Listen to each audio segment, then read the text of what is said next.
I can hear it too. Okay, good. It didn't attach to these, just for... This is as good as we can do right now. Yeah, yeah. Yeah.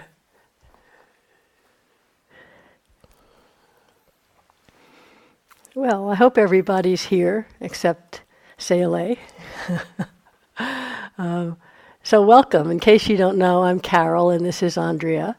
And we're both really happy to have this month, or in some cases 2 weeks together, to just explore this particular style of Vipassana meditation. So I'm sure you're all aware that that's our intention in this morning and in the morning reflections and the group interviews and the talks, to really give us all a month to practice this style kind of exclusively and just see for yourself how it works, where it goes, and if and how it's useful to you in your understanding, in your daily life, in the whole mandala of your life of wisdom and compassion and meditation practice. So that's what we're here to do. Anything yet? She'll say, she'll wait. I'm going to talk and then she'll fill in all the myriad gaps that I leave. I had notes, but I brought my wrong glasses, so I can't read them. So that's how it goes. So probably, no, it doesn't work, thanks. It's got astigmatism. I can't change. Probably most of you know that the way, at least the way I talk about this particular style of Vipassana, I learned a lot from Sayadaw U Tejaniya, but then influenced through my own practice, same with Andrea.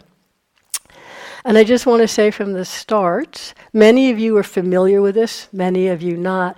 It's simply another angle of our Satipatthana Vipassana mindfulness wisdom practice. So please don't be setting up in your mind, this is somehow different from Satipatthana, or this way is better, or that way is better, or that you even have to compare.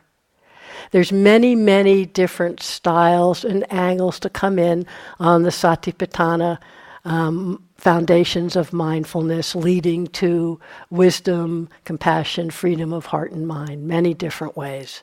This is simply one way. And in my experience of this and all the different ways I've practiced, the way I really learn the best is to really dedicate a period of time in my life to practice in a particular style, more or less exclusively. For me, I'm not talking a month, I'm talking years. But we'll start with a month, because that way you really see the ins and outs, what's supportive, what isn't. If we practice 2 weeks and think, oh, that doesn't work, I get much more concentrated this other way, so to hell with this. And we slide out of the difficult, uncomfortable places and back to where we're comfortable. And you may think you're not comfortable with noting, but it's if that's how you've been practicing. But whatever we've been practicing becomes familiar. And the difficult aspects become familiar. And what I found is when I change techniques of meditation practice, those habits have been like the hardest to see through and shift. I mean, I never smoked, but I think it's almost harder than stopping smoking. So to stick with it for a while, we don't have to push, we just have to keep coming back to this style, and then we start to see where it goes, and we see different things than we see with other styles, and they end up complementing each other, really. So just want to put that out so you don't have to let your mind get into a right or wrong, good or bad, better, worse kind of thing. Just explore and see where it goes. So this morning we basically want to be practical and just explain how to do it. I give a little overarching, little bit, not much theory, but practical. So this is not from Abhidhamma way of talking about things, but really kind of experiential. It's one of the ways U Tejaniya would describe, but I find it helpful. So really what we're cultivating here is the steadiness of mindfulness, steadiness of awareness on any experience whatsoever. We're not cultivating the steadiness of any particular experience. It doesn't matter what we're aware of. We'll get there. So one way you could talk about experience, we're talking about it, is that there's two sides of any moment of experience. A moment of experience we're talking about is any sense door contact. Seeing, hearing, smelling, tasting, touching, thinking, emotion, the mental, right? I'm assuming you're all familiar with these things, the 6 sense doors. So we tend to call that the object, seeing, or feeling a sensation. And at the same time arising with it is the mind, right? And the mind and the object arise together, two sides of the same coin. The mind's function is to know. The object's function, this isn't Abhidhamma, the object's function is to be known.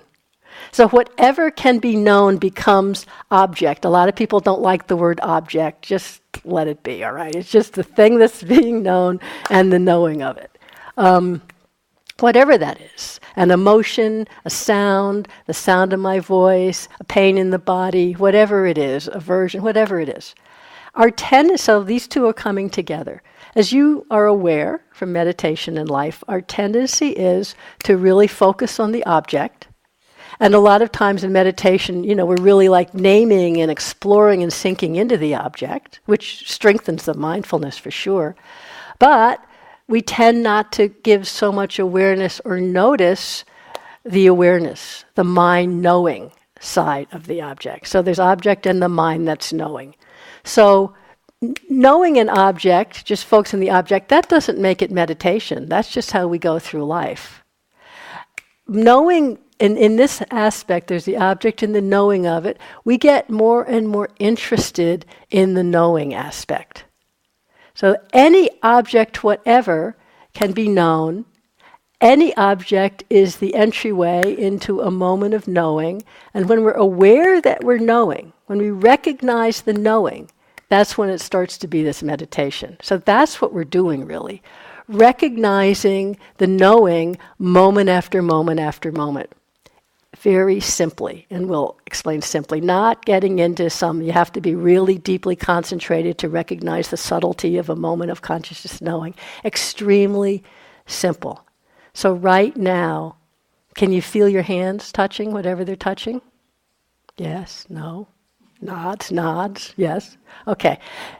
When you probably was feeling that before, but when I said that, did you recognize the difference about becoming aware of that sense of touching? No, yes. Yeah. I mean, you could say no, just something. Say something. That's the difference. It's not a big difference, is it? And it didn't require concentration, and it didn't require a lot of effort, did it? It did at that moment require my directing your attention to recognize the knowing. And so as we go along, as we begin by having more of a sense of personal effort directing, but as lightly as that was, but as we go along, recognizing the awareness, recognizing the knowing, that's what we're cultivating through all the activities of the day. The awareness, the recognizing the knowing begins to get its own momentum. And that's really where our interest is, not on making better objects, whether it's a subtlety of breath or less thoughts or feeling sensations when you walk. It doesn't matter. It really doesn't matter, which is really hard to believe. It takes a while to believe it. That's one of the reasons we have group interviews, because you really need to hear it from 75 different angles again and again.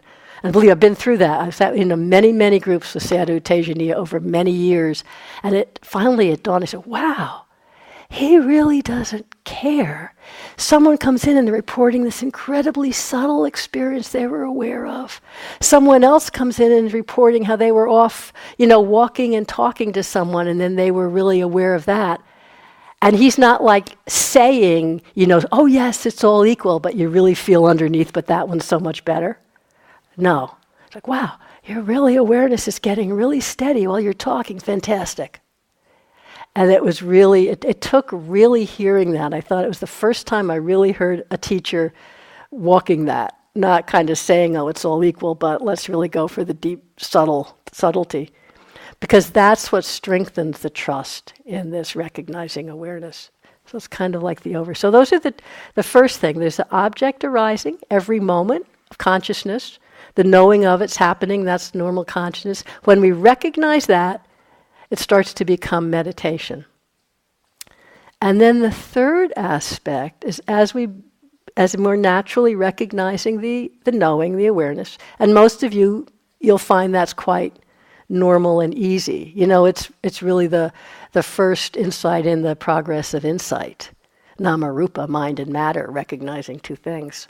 Then we start to recognize what really makes it wise meditation is that there's wise attitude in the mind that's aware. So as we start to recognize awareness, like when I say touch your hands, just very simple, but there will be qualities, mental factors in the mind that's aware. So as we become more aware of the knowing, of the awareness, then we also start to recognize if the awareness is flavored with greed or aversion, or if there's like a wanting going on, or if there's a balance with wholesome or unwholesome. You don't have to name it, but we start to recognize that. So again, when I say feel your hands, and you feel, again with the hands, you might notice that certain quality of impatience. You have to name it, but you'll feel the tension, the tightness that lets you know there's klesha there, torment there. And recognizing that, of course, that becomes the next object, not a problem, but the next object. Recognizing it, again, we're back in awareness. That's fine. Not recognizing it, we can think we're meditating very carefully, like take with a difficult physical sensation. You're really aware, you know you're aware, but not recognizing the quality in the mind that's knowing of aversion. I bet you've all had sittings where you, at the end of the sitting, like I was really with that pain the whole time. And at the end of the sitting, you're sweating bullets, your teeth are gripped, you get up and think, thank God that bell rang, I'm never going back in that hall again. There was a certain tinge in the mind that was unrecognized. You could call it aversion in the quality of awareness. So that becomes the third thing that we're noticing. I know that's a lot of information. We keep talking about that as we go along. So I'll just do a simple thing and then Andrea can add in. Just simply how we're doing it. So as I said, it's not so much that we're trying to direct the attention to a specific experience.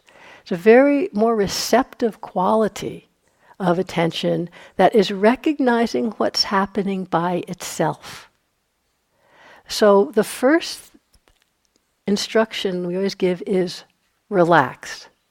Not do relaxing, but just relax. So here you just would notice, let the body be how it is, and feeling it. Awareness of feeling it.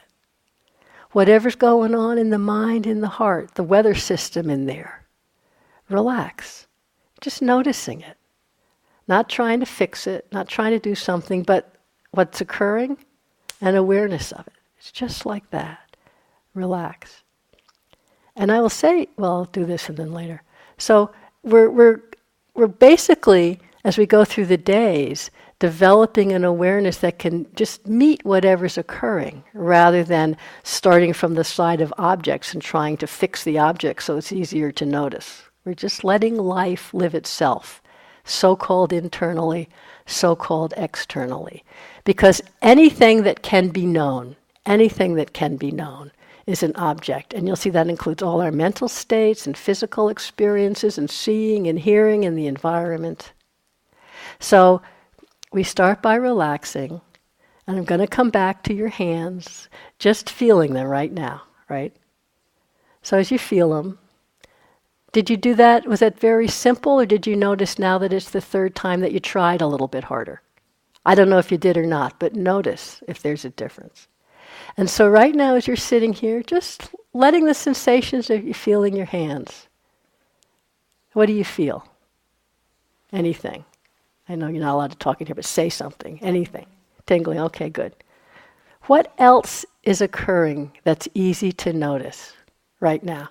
Not focusing in on the hands, but becoming aware that there's other stuff happening, just naturally. Is there anything else that the hearing? Yeah? What? Trying. Good, great. Anything else? Breathing, yeah. Noticing breathing. Whatever else is occurring.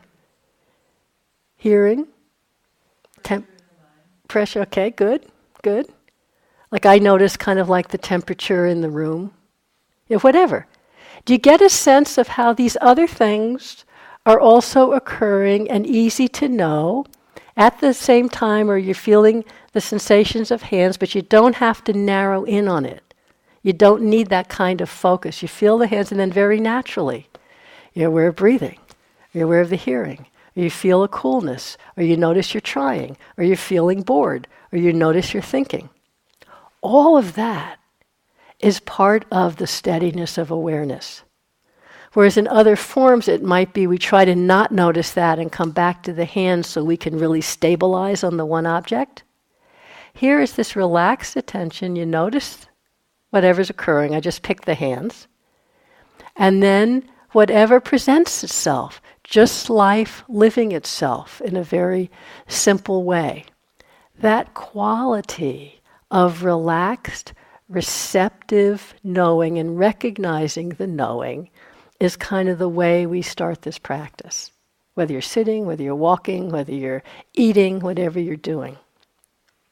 So that quality of effort, do you start to get how it really isn't, the only effort is just to remember what's awareness noticing now. That is a little bit personal effort. In the beginning it is. As it gets momentum, the mind starts to remember by itself. You all know that. But a little bit personal effort, what's happening now? And when you feel a sense of struggle, which you will, that at least that's a key to notice what's the quality in the mind that's knowing right now. You could feel like someone said pressure. You can feel that. You don't have to get rid of that. That's the next arising experience, so pressure. So it's this really simple, non-striving quality of effort, but where the real wise effort comes in is in the perseverance. This isn't just in sitting. This simplicity of effort, of just recognizing what's happening, is every moment of the day. There really isn't any activity, and we mean this, that is somehow more privileged or more important to remember awareness, and not some that's less, right? Would you agree? Stop me if I say something you don't agree with. And so we use the sitting, we use the walking, because they're simple activities, but we're not privileging them. It can just as important as your work meditation, just as important as if you're taking a walk. And this, I was just teaching a retreat like this at the retreat center with Alexis, and he kept saying, and at first I thought he was overdoing it, I have to say, but then I really saw how it helped people. So he was going on the first days, he's going, relax. He's like, really relax. If you're tired, sleep. Sleep as much as you need to. And he kept saying it until finally I said, enough with the sleep already, Alexis, But he was really saying, and after the third day, there were people that were like, oh my God, I never let myself rest at the beginning of a retreat. I was always pushing, and now that I'm rested, I'm so much more interested, I'm so much more present. So I'm saying that. You all just arrived. If you need to rest, rest. When you wake up, here's awareness again. Something just went through my mind. I needed to say. I can't help you with that. Resting. Relaxing.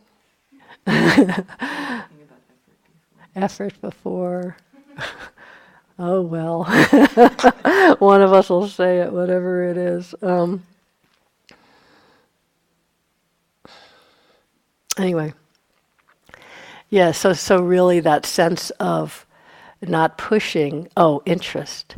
So what really feeds the effort, it's not, the energy, I would say, and this is really a wisdom practice, isn't so much I've got to do it right. We're not trying to get concentrated. We're not trying to have an experience. What we're cultivating is interest in the process. So it's really being aware whatever we're aware, like when I said feel the hand and notice what else is happening.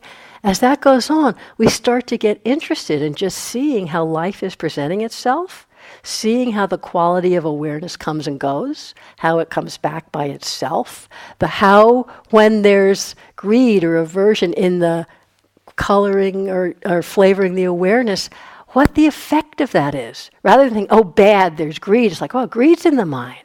Greed feels like this. What's the effect?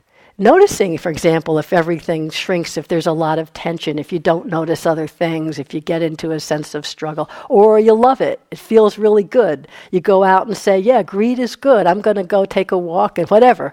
You just keep watching what's happening rather than trying to make what's happening fit your idea of what should be happening. I think I'll let you talk for a little bit.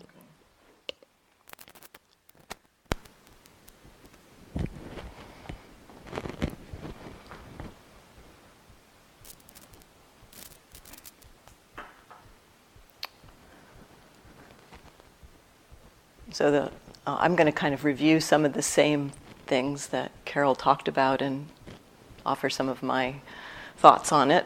The first piece is the effort piece. The very first thing that Sayadaw said to me when I met him was, the only work you give your mind is to remind yourself to be aware. And it's really, really simple. Just reminding yourself to be aware. So that takes a little bit of recognizing awareness itself. So recognizing, what is it to be aware? Are you aware right now? Do you know that you're aware? You may not exactly know how you know that you're aware. Because often, initially, at least for me, I could say, yeah, I know I'm aware, but I don't really know what that is. What is that experience of being aware? And I would get all like tied up into knots with that. And Sayadaw helped me to just recognize, just knowing that I know I'm aware, that's enough. That's all that you need to do. Over time, what I found is that as I recognize, yes, I know I'm aware, over and over again, many, many times, I know I'm aware, there begins to be a sense and an understanding of what it is. What is that experience of being aware? And then when you know that you're aware, there's something, as Carol points to, there's something that we are aware of. What is that? Right now, are you aware? And what's obvious? Just what's obvious.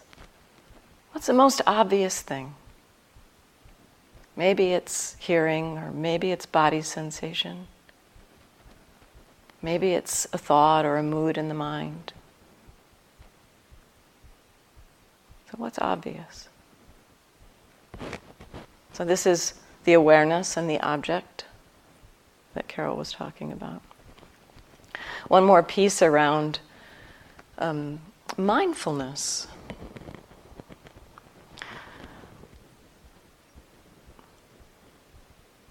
When I first started practicing with Sayadaw, I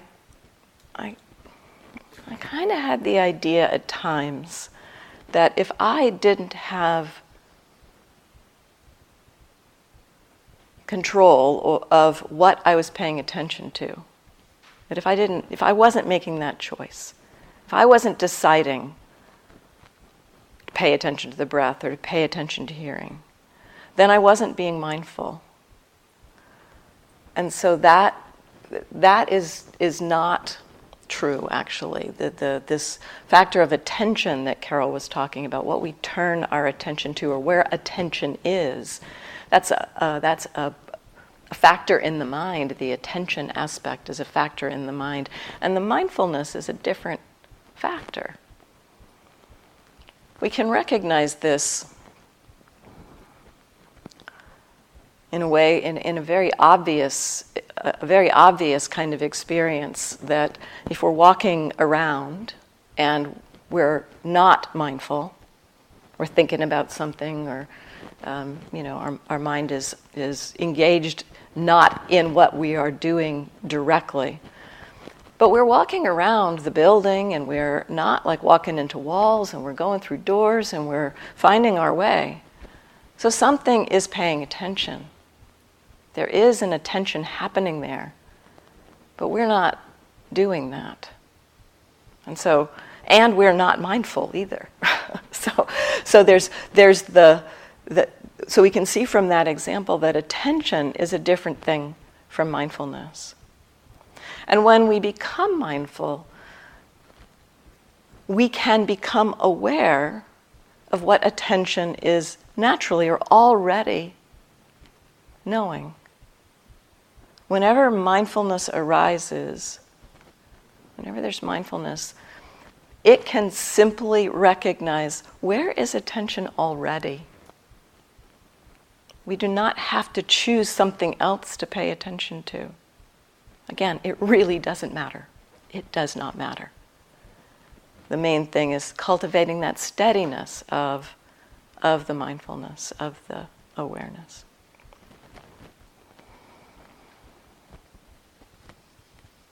In terms of the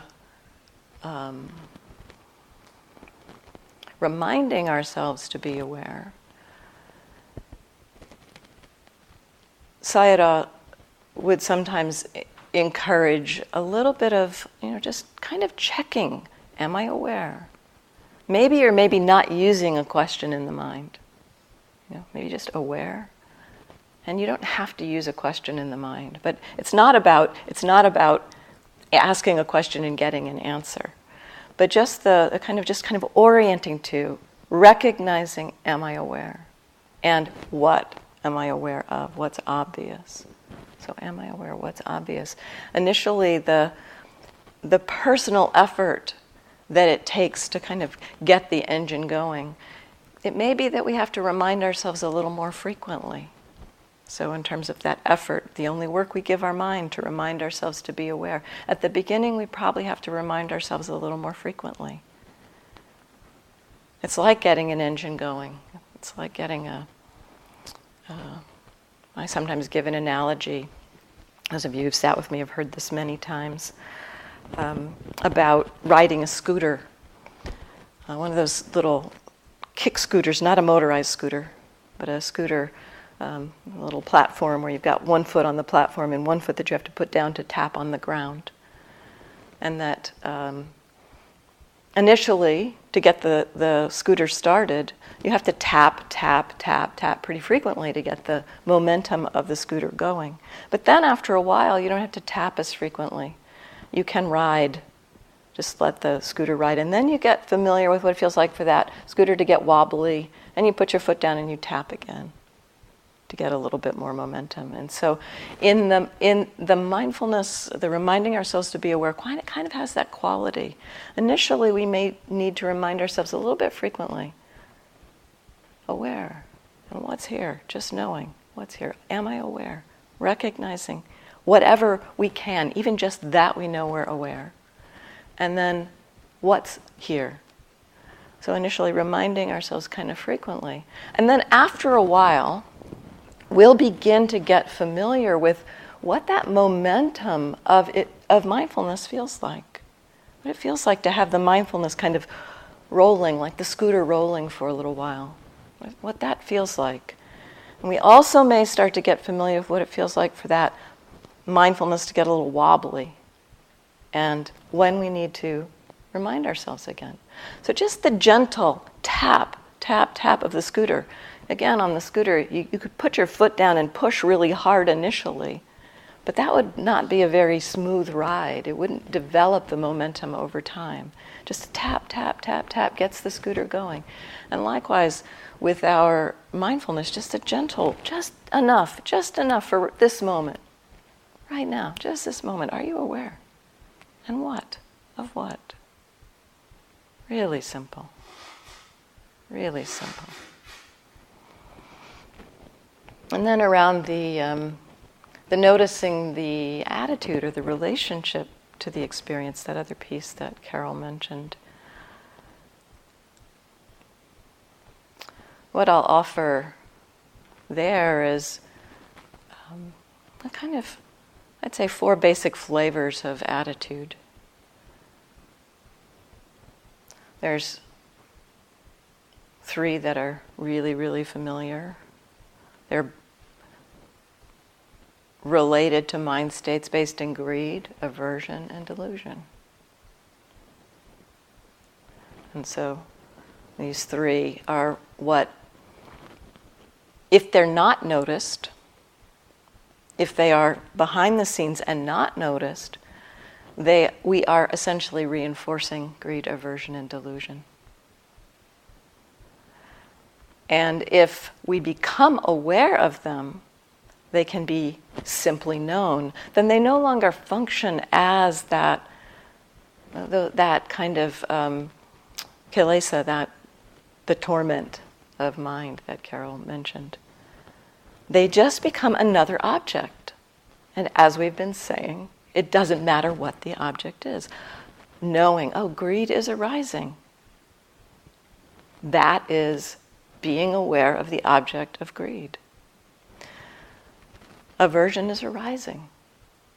So there's many flavors of these, from the subtle to the obvious. Aversion could have flavors of irritation, slight annoyance, all the way to hatred and rage. So there's a wide range of attitudes in there, in all of these, in all of 3 of these kilesa attitudes that we can begin to recognize. The 4th flavor of attitude is what I'll just call overarching as balance of mind. And this is what Sayadaw calls wise attitude. The kind of mind that is okay with whatever is arising. No problem. This is arising and I'm okay with that.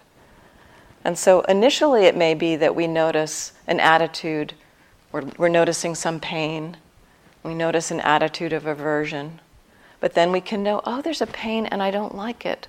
Oh, I can be okay knowing that. And so essentially we get to know wise attitude by seeing all of the stuff that's in the way of wise attitude. So just recognizing, again, the curiosity, what's here right now? What's here? And just recognizing it, that's the next thing. That's what's obvious in that moment, whatever that attitude is. Now this balance of mind attitude also has a different flavors to it. It might be experienced or felt simply as okay. I'm okay with that. Might be felt as kind of an equanimity, a balance. Might have a quality of curiosity. Might be a flavor of allowing or acceptance. Might have a flavor of metta, of friendliness or compassion. And so even that balance of mind has many different ways that there may be other qualities in the mind. And so when there's that okayness, it's like, oh, what's okayness like? Not to jump over that either. It's like, that's the next thing too. This is what okayness is like. And as we open to that, we may notice, oh, contentment, that's here too. As Carol pointed out, that as we become aware, we begin to see other things that are here also.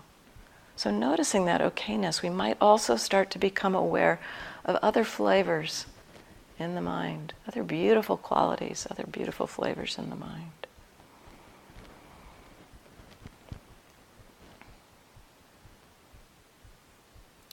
Do you want to say more? You said about sitting, and you just Sitting? just tell them to go try to do something. Sitting and walking. Oh, sitting and walking. We should talk about walking. Why don't you say something about sitting, because I'm not sure what you're pointing to. Basically, in terms of, the formal sitting and walking, what we've said is really what you do, but so don't know all of you, and maybe you sit down and you do something. You sit down and you feel the breath, or you sit down, you start with something. And here it's not so much that. Same in the walking, really. So it's exactly as Andrea was describing. You just sit and walk and be aware of what naturally presents itself. And we're aware, we realize, in the beginning when I was working with Tejani, he would never give any other instruction. And sometimes the energy's too low and you're just lost, right? So don't jump to you're lost too quickly, because that's part of the habit of our conditioned of other meditations. Lost meaning 3 thoughts come, so you're lost. There's nothing wrong with thoughts. We're not trying to get rid of thoughts. So I should say generally sit down and notice what presents itself. Whether it's you feel the physical, relax into that. Whether it's a mood, you're aware of hearing. And just as Andreas described, just notice what's occurring. That's the main way. Same in the walking. You walk, notice what's occurring. It might be seeing, it might be hearing. A lot of times I'd be walking at Shui Yumin and think, I'm just walking and thinking about stuff. What the heck, am I doing this for? Because I used to focus. But it takes a little more time, and a kind of a stability comes. When we talk about samadhi, we're used to thinking of it as kind of more brittle and focused in on one thing. It has like a stiffness to it then. This is a different, much more flexible kind of flexibility of mind. You can actually start to feel it, where whatever's occurring is not a distraction. In my experience and many others, it takes longer for that to be recognized, to cultivate. And our tendency is to take blame and think, I'm not getting some kind of result, I got to focus more on the breath, I'm lost. That's our habit. It's going to take some time to trust. But if you're sitting, you're walking, and you're sitting, you really, when I say lost, there's thoughts can come, suddenly awareness is back, and you recognize thinking. Great, recognize awareness and thinking, perfect. There's nothing else to do. You're recognizing, and it happened by itself. Then maybe the next moment, what's happening now? Am I aware? But, as we know, there's times when you wake up, awareness. I think I've been here half an hour. I really have no clue. Awareness of thinking. Boom, another half hour. Awareness of thinking. Okay, at that point, then it might be useful to just let the awareness connect with something very obvious and tangible and simple that's occurring already. That might be breath. It doesn't need to be breath. It could be hearing. It could be the sensations of your hands. It could be just the body. But that's a little bit of a choice of directed attention, really receptive, but connecting. Let the attention connect with something obvious and re-recognize awareness just for a moment. And then notice whatever happens next, right? You get a sense of that. It's the same in the walking. I found walking easier than sitting in terms of my meditation habits.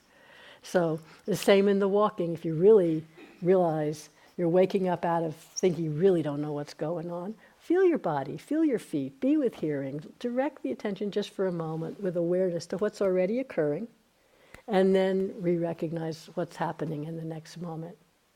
Same with moving through the day, right? For you, same with moving through the day.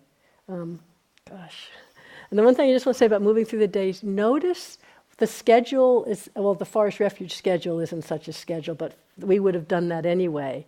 So rather than sit because it's time or walk because it's time, notice we make choices.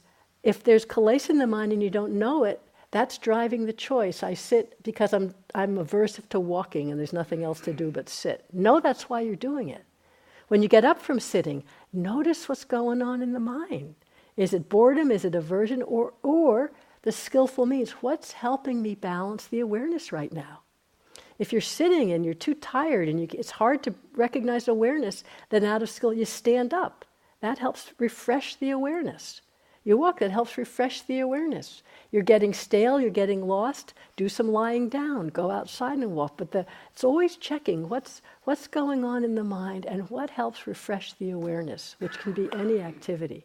That's really what we're... I'll say a little bit more about...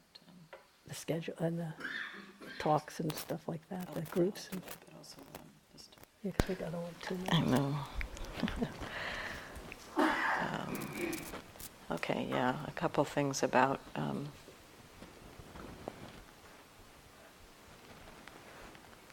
I'll say one piece around when we notice that awareness has been lost. That moment when we notice, I mean, often, as Carol says, the orientation is to noticing that we're lost. But what's actually going on there is that we're back. Mindfulness has returned, and that is a prime place to begin to recognize awareness. So notice the awareness there. That's really one of the first things to do, rather than immediately jumping to something to direct the attention to. Aware again. Oh, aware. And then if it feels like hard to just connect with what's obvious, that would be when to use some anchor, or not anchor, but just some obvious experience that helps you to connect. So we're going to do, tomorrow evening at 7 o'clock, we're going to do a question and comment section, a time. So we're going to let you really practice with this for a couple days, and then tomorrow night we'll take some questions in the hall. And so come to that if you wish. It probably would be helpful to hear some of the other questions. So that'll be at 7 p.m. tomorrow night, and we'll post a note about that. And then we'll start the interview groups, the practice discussion groups on Monday. So today and tomorrow are really days to settle in, and then there'll be 2 groups on Monday, and you'll each have one group Monday, Tuesday, or Wednesday, and then another group Thursday, Friday, or Saturday. So 2 groups during the week. The group meetings are the main opportunity to have discussion with us, and if there's something that you feel you aren't comfortable sharing in the group, or that you feel like you need a one-on-one meeting for a personal reason, leave us a note. We have some time that we can offer some individuals. Not a lot, but we have a few times. But that's how we'll handle that. We're not going to put sign-ups up on the board. We're going to respond if you leave us a note. And so leave us a note if you need to see us for an individual meeting. Is that it for? And often there'll be morning reflections. Oh, morning reflections, yes. Sitting, Monday, Tuesday, Wednesday, Thursday, Friday, Saturday. Probably 2 out of 3 days, maybe. We haven't decided if it's just like surprise. So come if you wish. Tomorrow morning there will not be. Yeah, Sunday's like day off. That's like a thing we got from Burma, right? Sunday's day off. Not for you. But tomorrow evening we will have the questions. And then Monday morning I will probably do a reflection at 8:30. And that's the other thing, is that the 8:15 today was just for today because of the job trainings. And so we do need to stop now, so those of you who have the 9 o'clock job training can get to that. Simple. Keep it simple. Yeah, it's so simple you can't believe it. You'll think you're not. You'll think you're not meditating.